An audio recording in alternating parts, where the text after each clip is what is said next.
Hello everyone, welcome to Developers and Coders Club of NIT Agartala. Myself Vishal Singh, and today we are going to discuss a problem named choosing teams. So first of all, let us understand the problem statement.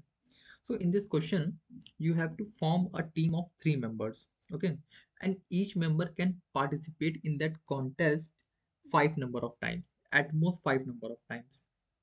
So what you have to do in this question, you are given a K in this question. K, this is K, okay. So what you have to do, you have to print how many teams can participate k number of times in that contest. You have to take those teams and print those teams. That's it. Let me make it more clear with example. Let us take this example. Okay. So what this 5 is representing the number of participants, and this 2 is representing number of times a team is going to participate in the contest. And these are the index, and this index are representing then 4, 5. 0 means the particular person has never participated in the contest. 4 means particular person has participated 4 times in the contest. 5 means at most 5. Now he cannot participate any number of times in the contest. Okay. So what you have to do, you have to form a team. Now I'm going to pick 0, 1, 1. These three participants, and I'm going to form a team. Now I will see that these three participants can participate in the contest twice because uh, these two participants have never participated in the contest, and this one participant has only participated once in the contest, so he can participate four more times. So the number of teams which we can form is one. Okay, let us take one more example. Suppose in this example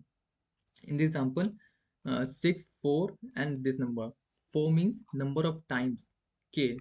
What we have to do in this question, we have to participate a team four number of times. So if we consider these three players, okay, these three participants, so what we will find that 0 can participate five number of times, 1 can participate four number of times, but 2 can only participate three number of times. So we cannot form any team, so that's why output is 0. Let us move to the last example. In this example 6, 5, and this, okay. So if we take these three, and if we take these three, they can easily participate five number of times. Okay. So this was the only question. Now let us move to the logic portion. Yes, I have taken this example. Now what we are going to do in this question, we are going to sort, first of all, sort this array. This array, we are going to sort this array. Okay. So I have sorted this array. Now what we are going to do, we are going to check every third index, every third index of this array. If if this third index of array is satisfying this particular condition, v of I must be greater than or equal to k. If this array is satisfying this condition, then we are going to increase our counter. If we let us assume that our counter was initialized by 0, okay, we are going to increase it by 1, and ultimately we have to see out, we have to print this answer.